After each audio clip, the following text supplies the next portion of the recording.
Do you and your team feel like you've had a great strategic plan, but you're not making any progress against it year after year? We've got the answer for you. It might have nothing to do with the strategic plan or the operating system. It might just have to do with the leadership practices together you're employing to accomplish those goals. Hey, I'm Cindy Gabe, founder of the Metiss Group, and we find the strategic leadership alignment is especially good for organizations who have a great strategic plan. They know they've picked the right operating system for their organization, but just don't seem to be achieving the goals like they once had.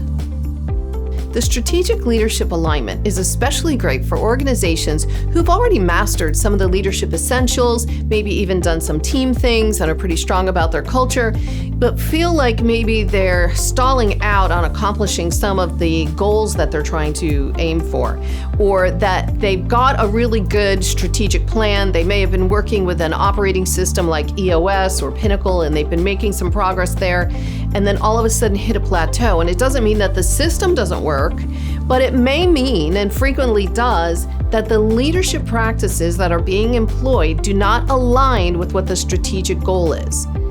Quick example might be that you are in hyper growth mode, and the things that are going to get you there are going to be completely different than when you grew really fast and really quick and need to put some processes and systems in place. And that's going to require some very different processes. Or what if you're in turnaround mode? Or what if you want to grow, but you want to build organically, or you're making acquisitions? All of those different strategic goals require different leadership practices. So the strategic leadership alignment starts with the leadership team coming together to take a quick survey before they enter the room about what leadership practices they think they're going to need based on their strategic plan. And then we come together for about a 6-hour session as an executive team, and we review what you've already created in your strategic plan, your SWOT analysis, any of the other things we need to understand when we look at the next 3 to 5 years that you folks are facing. Then we actually list out, based on those things, in your own words, what are some of the leadership practices we think you're going to need? And these will vary, and we just capture them all on white papers. You know, somebody might say, we need new solutions to old problems. Oh, yeah. We need to capture bigger market share. Yeah, that's what we need. And eventually we have some like-sounding items that we can all agree funnel into one we'll call innovative. And so innovative might be one of the leadership practices. Once we identify 5 to 10 out of the 22 leadership practices that are measured, we can then make sure everybody on the executive team after that session takes a leadership effectiveness analysis 360.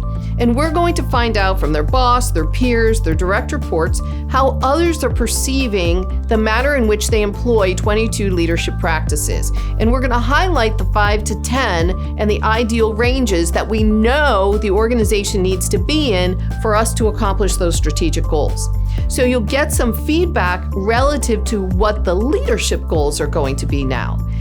There's always more than a few, and we narrow it down to 3 that each person's going to work on. So there's a 6-hour session for the executive team to select the leadership practices we're going to focus on. Then there's a couple of weeks for them to actually take the 360 themselves.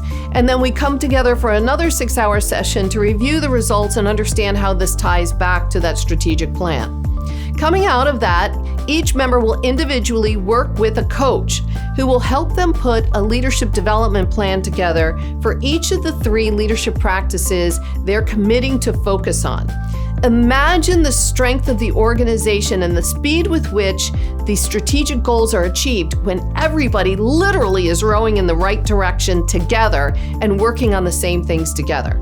It's amazing to see organizations that have plateaued get unstuck because now they understand I can't just keep hitting the gas if what I need is to put in processes and systems, or vice versa. The investment's going to average somewhere between $25,000 to $35,000 for the average executive team of 8 to 12 people.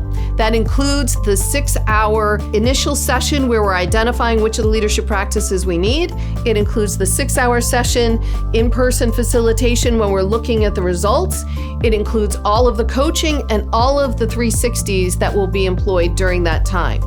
It will take a good 2 to 3 months to go from identifying what the leadership practices are all the way through to having your development plan in place and ready to launch into your coaching. If you are going to be doing subsequent levels of the organization and you are going to have maybe the next layer work on the same things, they don't have to go through that definition phase. So to add on another layer or two is usually between $15,000 to $25,000 to add another layer of leaders going through this. If you're ready to really make that investment in the leadership development and you are excited about what that ROI is going to be on your leaders, give us a shout. We'll be happy to talk about specifics.